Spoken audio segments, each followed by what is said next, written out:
Here's Prater now set to kick it away. The return man is Hill.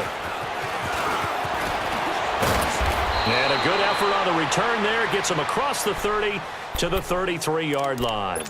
And now out on the field, here comes Los Angeles. And for them, a touchdown their last go-around. Obviously, they'll be hoping to do that again. And when you start plotting for this drive, when you start thinking to yourself, okay, what are we going to do? You don't go away from what you did before because that worked, but you have to be prepared for wrinkles and counters because you know they'll make some adjustments. Goff will lead the Rams up here 1st and 10 at the 33-yard line. Out of the gun, Goff. Being chased after, and he can't find anywhere to go with it, and he goes down. Cameron Jordan, he's the one that got to him. He takes him down for a loss of 9.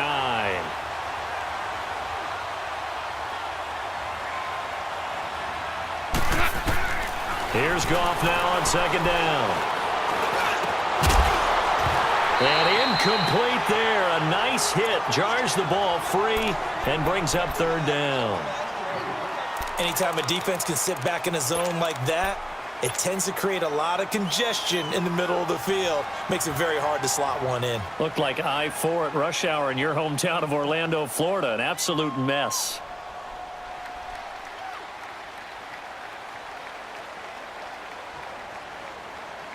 The Rams on 3rd down. They've been near perfect. 4 for 5 to this point. This will be 3rd and 19.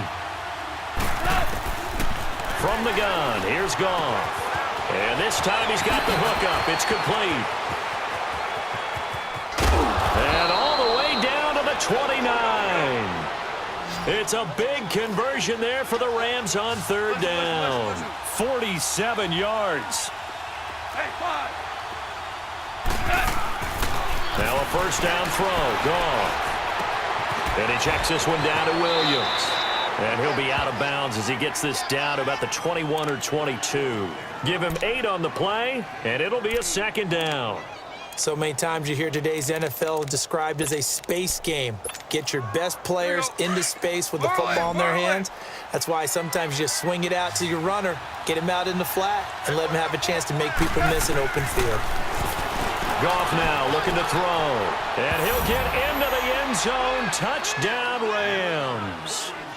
Julian Edelman from 21 yards away. And the Rams are able to get back within a touchdown.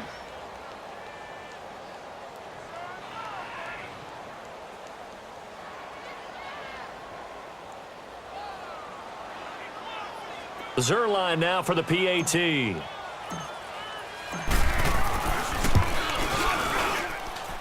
Zerline good with a PAT. And now things get a bit more interesting here in this 4th quarter.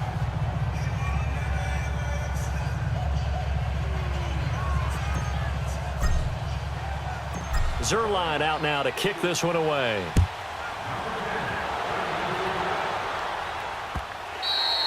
And this will be a touchback as that sails over the end line.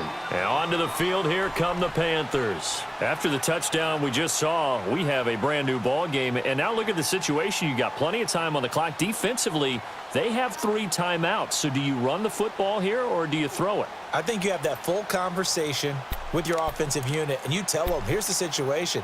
They've got all of their timeouts, so we are not going to play this conservatively.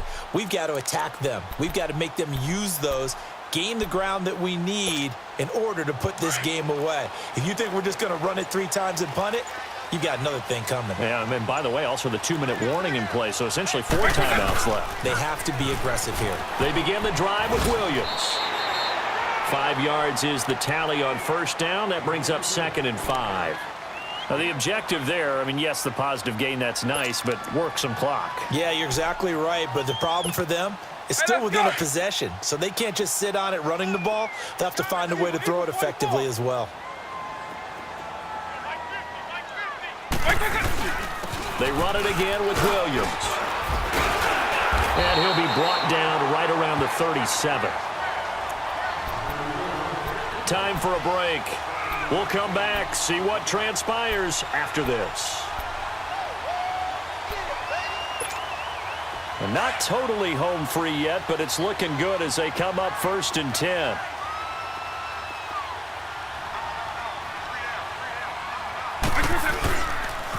Now a pitch out to Williams. And that play went nowhere. Losing yardage. It'll be back at the 36. It'll be a loss of 1, and it'll be 2nd and 11.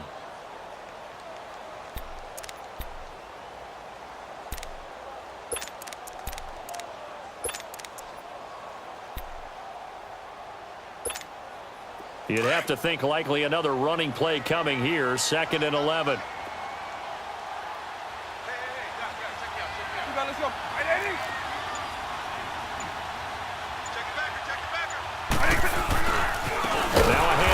Johnson, and maybe a measure of revenge there. He's had his way in this one, but this time they get him behind the line. And now the question everyone's wondering, look at the clock, late 4th quarter, do they put the ball in the air here on 3rd? I don't. I run the football, and I tell my offensive line, no leakage up front. I don't want my running back hit as I hand the ball off to him. I don't want any type of an issue. But if I am going to throw it, quick throw, out to the perimeter, maybe one of my best receivers running a quick slant or something like that. Now look at this. They get the turnover they needed. It's intercepted. Picked off by the Pro Bowler, Marcus Peters. A critical error there in a tight game in the 4th. All you talk about is taking care of the football, and especially with a lead here in the 4th quarter, turning it over, now the door is open for the opposition. Just in general, when you're passing in the 4th quarter with a lead, no matter at what point, you got to be super careful. Got to be careful, and sometimes you can be so careful that you end up running yourself into an error. Over the middle, that's caught by Adams. And he'll be taken down, but not before he works it past the 50. A gain of 11 to kick off the drive, and it's a quick 1st down. Now you're right on the edge of field goal range. You've still got time, but get up to the line of scrimmage and get set. And some room to work. And 15 yards there on the catch and run. That's what they need right now. Get the 1st down, get out of bounds, stop the clock. Just playing smart football, understanding the situation, making the plays necessary, and making sure that clock stops at every opportunity. Back-to-back good plays have them on the move on 1st down. He'll look to throw. Complete to the right side. It's Eifert. And all the way inside the 15 before they drop him. Chewing up big yardage. Another nice gain there. This one goes for 20. The drive continues as they search for a tying touchdown. Here's 1st and 10.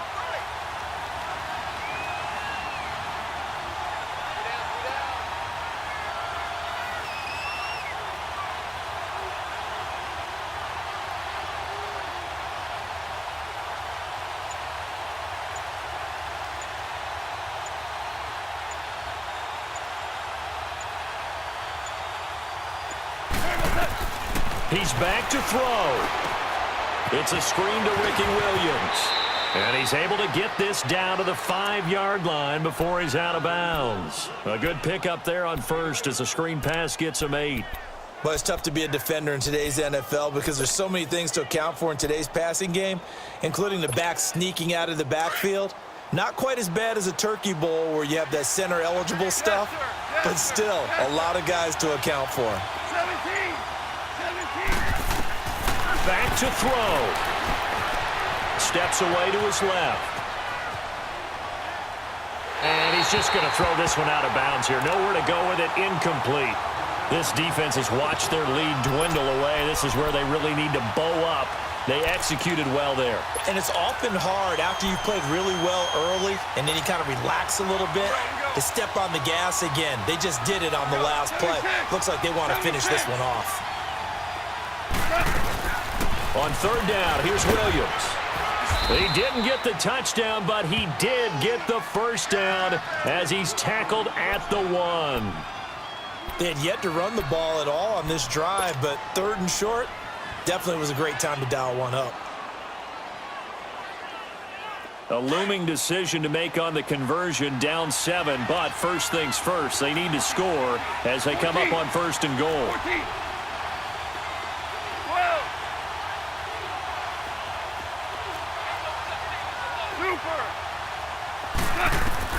Back to throw. It's a touchdown. And now in the final seconds, they're a PAT away from likely getting this thing to overtime. So now this will be, in all likelihood, to force overtime. Don't forget the extra point. It's up and good, and we may very well be headed to overtime.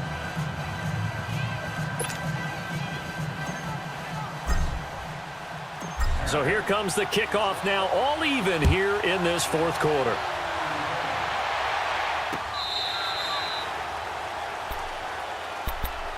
Carolina getting set to take the field. Tie game, and barring something incredible here, we're likely headed to overtime. And just a couple of scenarios here to keep in mind. One, if you want to be really aggressive, you do throw the Hail Mary and see if you can get something downfield. What would you do?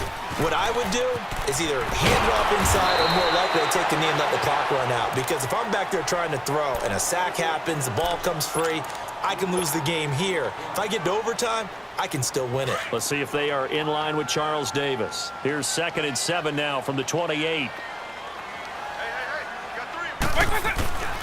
Again, it's Johnson. Oh, he's got some breathing room. And he'll be brought down right around the 37. And here in overtime, if the team that receives the ball scores a touchdown, it's over. If they don't, we can still have some more football. That's exactly right. If they go down and kick a field goal, the other team gets a possession to either match it or score a touchdown to win the ball game. If both teams kick field goals, the next team to score wins. But if the receiving team throws a pick six or fumbles the ball and it gets picked up by the defense and they score, the game is over at that point. And a nice return sets them up pretty good here at the 30-yard line. Here's the Carolina offense as they get ready to take over here. They control their own destiny here. They have the football in overtime. Obviously, a touchdown would win it. And I think teams around the league are still adjusting to the idea of going downfield, scoring a touchdown wins the game, because they were used to just going downfield and trying to get in field goal range to win a game. Still having to make that transition.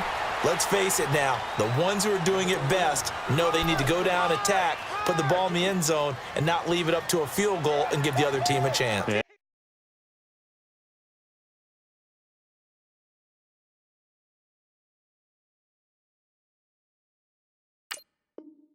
As we said, they control their own destiny now.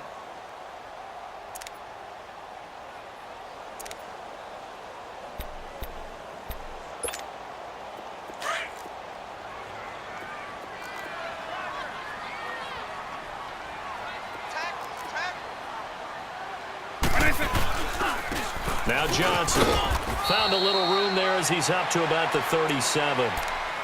4 yards on the pickup.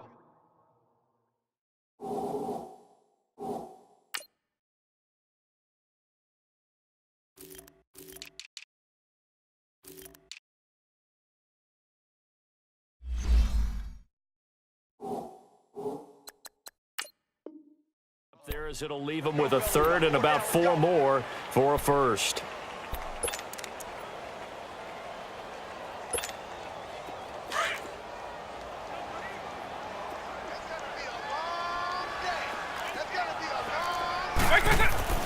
First throw in overtime here for Vic. Oh, and it's intercepted. Picked off by Jair Alexander. And they have possession, and they have it at the 38-yard line. A costly mistake here in OT. And you know what they say, when you throw an interception like that in overtime, you don't usually get a chance to throw a second one. I mean, I'm not sure the analytics on it. Let's ask Marvin, our statistician, to ring that down for us. That's typically how coaches and teams feel about it. You throw one, you likely cost yourself the game. It's a 6-yard gain on the ground, and that'll make it 2nd and 4. Despite the blitz, they're still able to pick up a nice, solid gain. The disadvantage of blitzing often alters the normal spacing and run fits and leaves creases like they were able to exploit right there. Now Goff with his first throw in OT. They'll try and set up the screen. It's complete. And he is in for the score. And it is absolute stunned silence here as they win it on the road. Till next time, we say so long from Charlotte.